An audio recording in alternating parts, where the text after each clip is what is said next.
Being in the 1st Battalion in the army and in Afghanistan, Jesse's role was to search for IEDs, which were landmines, bombs under the surface, so that his battalion could safely walk through the trenches and different villages.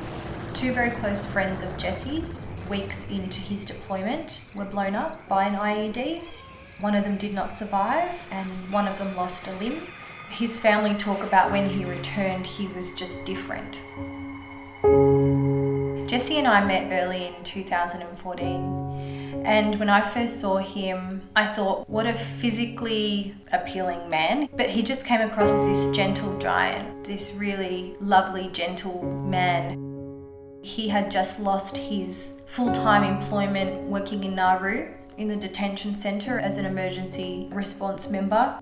Soon after that, he wanted to claim his compensation through the Department of Veteran Affairs, as he had never sought support before. Starting a relationship with me, wanting to move on with his life and settle down, he was ready to, I think, confront that and access the support he needed. So that's where it started to unravel.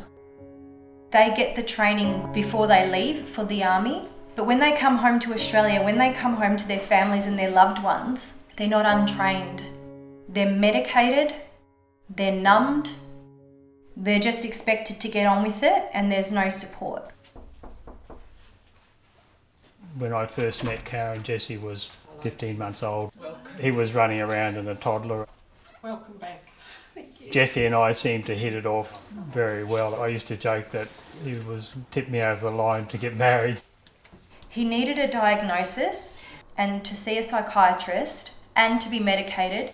Nice to have you back in our home. To receive his financial compensation through the Department of Veteran Affairs, but to be gainfully employed and to try to work in a space where he could help people, he was rejected. He used to swim 10k a day. I'd pick him up after swimming and sit out under a tree and eat his breakfast. You know, he'd have 12 wheat bix and 3 or 4 bacon and egg sandwiches.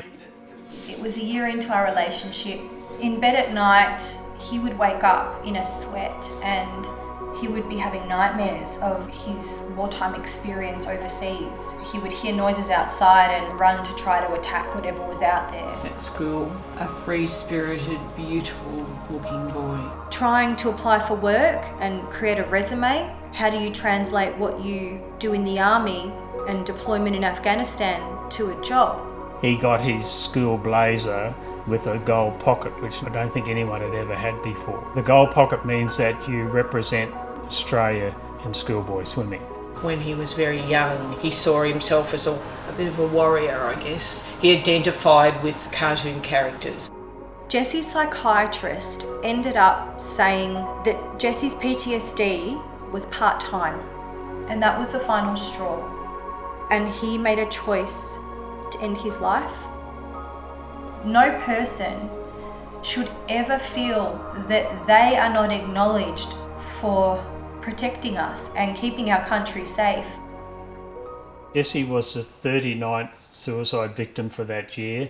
By the end of the year it had climbed to 80 something. 85. So you can imagine if 85 people died from any cause in any other field, there'd be a huge hue and cry. But because this was an embarrassment to the government, they actively kept it quiet. As we get further away from June 27th, 2017, the anger that has fueled my drive for change and raising Jesse's profile and holding the Australian government, the Australian Defence Force, and most particularly the Department of Veteran Affairs to account. Desertion was such a serious word in army culture, and yet they can desert their own men. The big smiling Jesse came home with a very clouded demeanour. Since Jesse chose to take his life last year, I've been working alongside his family to advocate for legislation change for veterans and their mental health. Hi Connie, so sorry to be late. Yeah. Nice to meet You too. finally. Yeah. Sorry I'm so late. That's all right, all Had good. a frantic morning. Yeah. You're a busy man. I've referred so many young people to you, don't you worry. I'm a bit of a fan. You know, people that are involved in armed conflict, they're placed in a situation where they're in harm's way physically. Yeah. But what hasn't been properly acknowledged is that they're also in harm's way mentally. When they come home, we need to keep them safe. This is why I keep fighting a year and a half on, because there shouldn't be any other Connies or Jessies that exist in this world. Over 3,000 people died last year in Australia from suicide, so that's more than 8 people a day. Most of them will have sought help, but the help hasn't been on offer. Others died without having got to the point of seeking help. And every single one of those deaths is preventable, so we should have a 0 suicide target.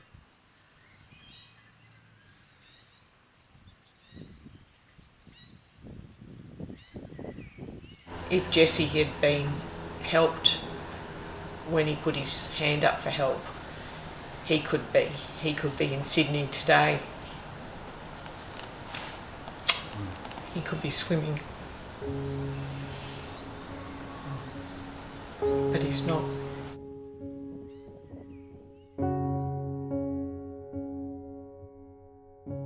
It's a funeral that didn't need to happen. It's a life that didn't need to be lost. Jesse's last name was Bird.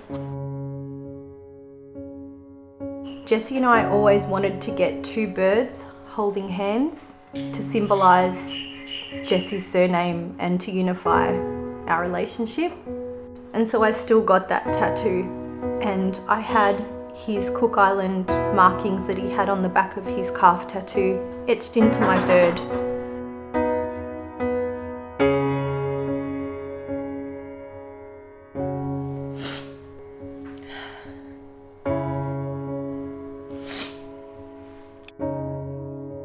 I didn't think I'd cry.